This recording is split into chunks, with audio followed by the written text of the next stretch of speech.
118 பக்கம் 744 வசனங்கள் 22 முதல் 25 வரை. வீடு கட்டுகிறவர்கள் ஆகாதென்று தள்ளின கல்லே மூளைக்கு தலைக்கல்லாயிற்று. அது கர்த்தராலே ஆயிற்று. அது நம்முடைய கண்களுக்கு ஆச்சரியமாயிருக்கிறது. இது கர்த்தர் உண்டு பண்ணின நாள், இதிலே கலிகூர்ந்து மகிழ கடவோம். கர்த்தாவே இரட்சியும், கர்த்தாவே காரியத்தை வாய்க்க பண்ணும். ஹல்லேலூயா. வீடு கட்டுகிறவர்கள் ஆகாதென்று தள்ளின கல்லே மூளைக்கு தலைக்கல்லாயிற்று. அது யாரால் ஆகுதுன்னு பார்க்குறோம்னா கர்த்தராலே ஆயிற்று அப்படின்னு சொல்லி பார்க்குறோம். இந்த அதிகாரத்திலேருந்து நான் உங்களுக்கு ஒரு பைபிள்லேருந்து ஒரு உதாரணத்தை சொல்ல நான் விருப்பப்படுறேன்.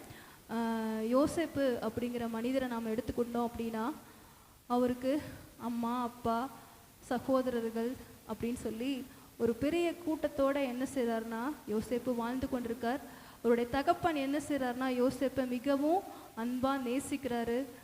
அப்படி இருக்கிற சூழ்நிலையில் அவருடைய சகோதரர்களுக்கு யாரை பிடிக்கல அப்படின்னா யோசேப்புக்கு பிடிக்கல. ஏன் அப்படின்னா தன்னுடைய அப்பா தங்களை காட்டிலும் யாரை அதிகமாக நேசிக்கிறாரு, யோசேப்பை அதிகமாக நேசிக்கிறதுனால அவங்க கூட இருக்கிற சகோதரர்களுக்கு அவங்க பிடிக்கல. அதனால் என்ன செய்கிறாங்க அப்படின்னா ஒரு சூழ்நிலை வருகிறது. அந்த சூழ்நிலையை என்ன செய்கிறாங்கன்னா அவங்க சகோதரர்கள்லாம் பயன்படுத்திக்கிறாங்க. கொண்டு போய் யோசேப்பை என்ன செய்கிறாருன்னா குழியில் போய் போடுற காரியங்களை பார்க்குறோம், போத்திபார்ட்ட விற்கிற காரியங்களை பார்க்குறோம். இப்படியெல்லாம் யோசேப்பு என்ன செய்கிறாருன்னா ஒரு ஆகாதவனாக என்ன செய்கிறாங்கன்னா தள்ளப்படுற காரியங்களை பார்க்குறோம். ஆனால் கர்த்தர் யாரை பிரியமாக இருந்தார்னா அந்த யோசேப்பு மேலே தான் என்ன செய்கிறாரு, ரொம்ப பிரியமாக இருந்தார். அநேக சொப்பனங்கள் மூலியமாக, அநேக காரியங்கள் மூலியமாக என்ன செய்கிறாருன்னா எதிர்காலத்தில் நடக்கிற ஒவ்வொரு காரியங்களையும் யோசேப்புக்கு என்ன செஞ்சு கொண்டே இருந்தார்னா வெளிப்படுத்தி கொண்டே இருந்தார். அப்படிப்பட்ட காரியங்கள் அவர் சொல்லும் போதெல்லாம் என்ன செய்வாங்கன்னா அவங்க அற்பமா, ஏளனமா, சொப்பனக்காரன்னு சொல்லி என்ன செய்வாங்கன்னா கிண்டல் பண்ணுவாங்க. அப்படி இருக்கும்போது தான் போத்திபார்கிட்ட விற்று என்ன செய்கிறாங்கன்னா எகிப்துக்கு கொண்டு போகப்படுறாரு. அங்கே அநேக காரியங்கள் அவரை சூழ்ந்து கொள்ளுது. என்ன செய்கிறாங்கன்னா ஒரு தவறான காரியம் ஏற்படும் போது சிறைச்சாலையில் கொண்டு போய் என்ன செய்கிறாங்க, கொண்டு போய் போடுறாங்க. அப்படி இருக்கும்போது கர்த்தர் என்ன செய்கிறாருன்னா அந்த சிறைச்சாலையிலையும் யாரோட இருக்கிறாருன்னா யோசேப்போட கர்த்தர் இருக்கிற காரியங்களை பார்க்குறோம். அவர் இதுக்கும் எந்த விதமான தவறுமே செய்யவே இல்லை. கர்த்தருக்கு எப்படி இருந்தார்னா உண்மையாக இருக்கிற காரியங்களை பார்க்குறோம். பாவத்தை விற்று விலகி ஓடுகிற காரியங்களை பார்க்குறோம். எல்லாற்றையும் நேசிக்கிறாரு. அவர்கிட்ட இருந்த ஒரே ஒரு குறைவு என்னன்னா அவங்க சகோதரர்கள்கிட்ட, அதாவது ஒரு குறைவு என்ன அப்படின்னா அவன் ரொம்ப அட்வான்டேஜாக பேசுகிறான் அப்படிங்கிறது அவங்க சகோதரருக்கு பிடிக்காமல் இருந்துச்சு. ஆனால் கர்த்தர் அவனை என்ன செய்கிறாரு, பயன்படுத்துறதுக்காக என்ன செய்கிறாரு, அவர் அவ்விதமாக தன் அறியாமலே என்ன செய்கிறாருன்னா கர்த்தர் சொல்லுகிற காரியங்களை எல்லாத்துக்கிட்டையும் சொல்லிடுறாரு.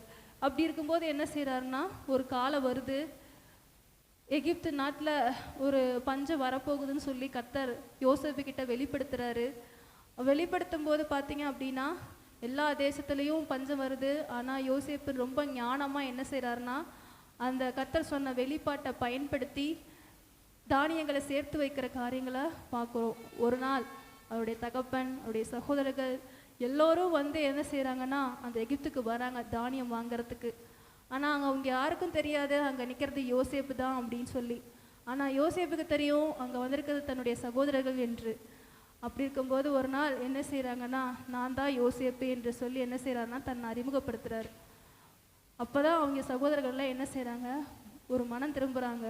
உடனே யோசேப்பு சொல்கிறாரு, நீங்கள் எதுக்கும் அழ வேண்டாம், கர்த்தர் இப்படிலாம் நடக்கும் என்று சொல்லி தான் என்ன செய்கிறாருக்கு, முன்னமே என்னை எகிப்துக்கு அழைச்சி கொண்டு போயிட்டாரு, நீங்கள் எதுக்கும் ஃபீல் பண்ண வேணாம் அப்படின்னு சொல்லி சொல்லுகிற காரியங்களை பார்க்குறோம். இது யார் நான் சொல்லுகிறேன்னு சொல்லி பார்க்குறோம்னா யோசேப்புக்கு யாரையுமே பிடிக்காமல் இருந்துச்சு. அவன் ஆகாதவன் சொல்லி தள்ளி தள்ளி போட்டிருந்தாங்க. ஆனால் அந்த ஆகாதவன் தான் என்ன செஞ்சான்னா மூளைக்கு தலைக்கல்லாயிற்றான் என்று சொல்லி பார்க்குறோம். இது யாரால் ஆணுச்சு அப்படின்னா கர்த்தராலே ஆயிற்று. கர்த்தர் ஒரு சில காரியங்களை யோசேப்பின் வாழ்க்கையில் என்ன செஞ்சார்னா அனுமதிச்சிருந்தார்.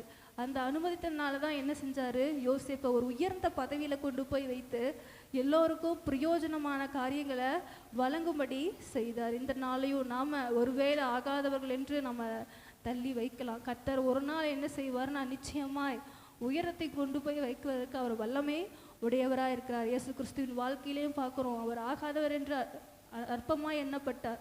ஆனால் ஒரு நாள் அவர் தான் என்ன செஞ்சார்னா இந்த சர்வ பூமிக்கும் என்ன செஞ்சார், தேவாதி தேவன் என்பதை நம்ம பார்க்குறோம், காரியங்களெல்லாம் பார்க்குறோம்.